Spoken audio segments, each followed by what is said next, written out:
Oh my gosh, okay. Ew. I could be here all day. I love talking about fashion. Hi Vogue, here I am, Gwen Stefani. I am here to look back on some of my style, some of my looks. As you know, I'm very passionate about fashion. This first one here is a picture of me in some kind of satin leopard pants and a tank top, because I pretty much only wore tank tops my whole life because I don't know why, I just think they look cool. I had to be a little bit tomboy with like a little bit glamour. So like from here down tomboy, from here up glamour. And that was just kind of the vibe for myself, like what I always followed. And this is from MTV, I wanna say awards, probably 1995. I was just so unbelievably fascinated by Indian culture in particular because Tony Kanal, who was my boyfriend at the time, he's the bass player of No Doubt, is Indian, from India. And I had never, growing up in Anaheim, spent any time with anyone from India. And his mom would come down the stairs ready to go to these like Indian parties, all dolled up with a bindi and jewelry and these beautiful like fabric dresses and with patterns and gold, and I would just be like, oh, I've never seen anything like it. And so she gave me a lot of bindis, and I just was like, hey, what's up? Boom. Okay, this next photo is, I'm on the red carpet, and I had just gotten home from tour, and so people would send me free stuff. Like, I was like, what? Like, free stuff? And somebody sent me this product that was like this gel that you put in your hair and it turns your hair a color, and it was blue, and it was like a paste. And so I was like, okay, just really kind of inspired by Judy Jetson from the Jetsons, sort of in this moment. And I had met this girl through my manager that made clothes, and so she made this little skirt for me. The shoes were just literally somebody sent them to me. So, and same with the bathing suit top, the blue bathing suit top, fur. Okay, you would wear it too if it was free and you got home off tour, so be quiet. Okay, number next. Ew! Okay, so this is me at another award show. So what happened with pink hair?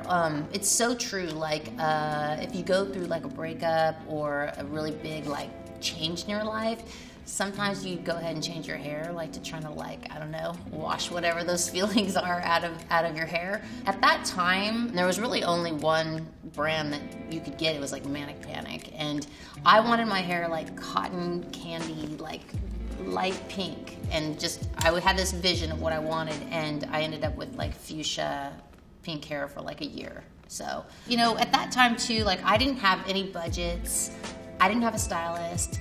It was like literally on my own with all guys. It's kind of really starting to get influenced by Deborah Harry, like in her style. I was really confused at this time. I was 29 years old. I was really confused about my relationship. I didn't know who I was. I had come off a long, long tour.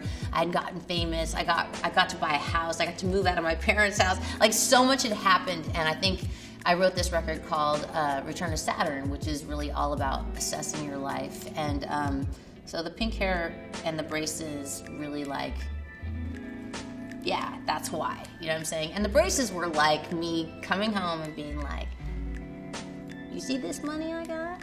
Boom, I'm getting braces, finally, haha. We did this show, it was like, New Year's Eve show, and we did this song called End of the World as You Know It. The song has like 1,000 lyrics in it, and it was live TV. And I remember I was trying so hard to memorize the words and had the braces on for the first time, and I couldn't sing like literally my lips were getting caught in my braces. And I came off stage and went into some closet in some room and cried like for the rest of the night. It was New Year's, and looking back, I think about it, and I was like, everybody was kissing. Nobody was even watching me, so like, I don't even know why I did that, but yep. Oh my gosh, okay, so this is when I feel like a little more proud of myself. I feel like that's because I finally got to work with a stylist, and I met my, like, the New York Jewish street cooler, way cooler person, like kind of that I felt like was me, but like the cool version of me. And her name is Andrea Lieberman. I knew exactly kind of what I wanted to look like in the Eve video, and I got on the phone with Andrea. I didn't really know who she was at all. And Having Andrea as a stylist was a way to take like double the talent. So it was like my ideas, and I just remember saying this, I want to have like a, you know, like a visor, kind of like Chrissy from Three's Company, but then this, yeah, I had this whole thing. And when I got to the fitting for the Eve video, she had literally had a truck.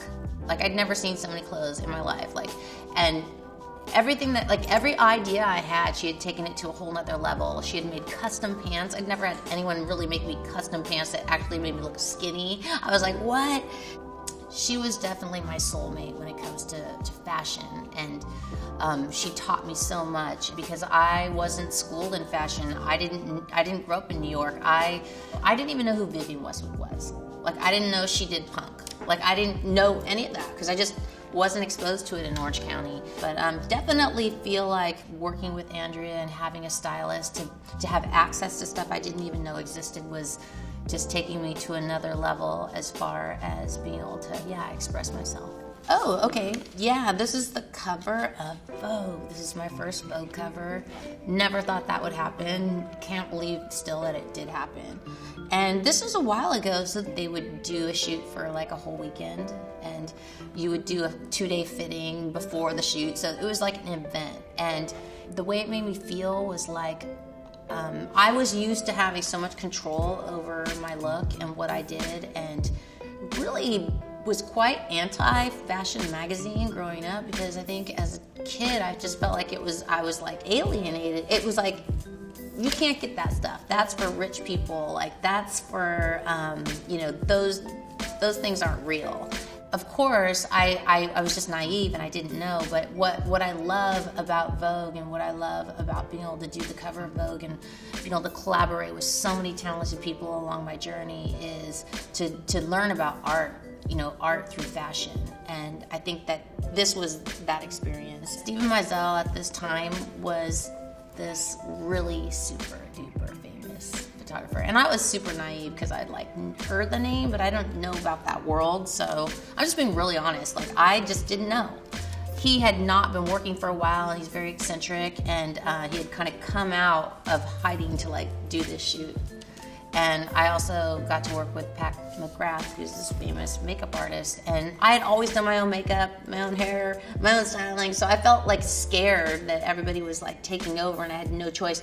They were like, you're gonna do your makeup in front of the camera, and Steven's gonna watch, and Pat's gonna put the makeup on, and then you don't even get to see it. And I had just done the Aviator movie, and I think the makeup was kind of influenced by that, like the way that the eyebrows were. And I look at the photo, I'm like, I don't know, who is that? Like, I don't even think it looks like me at all.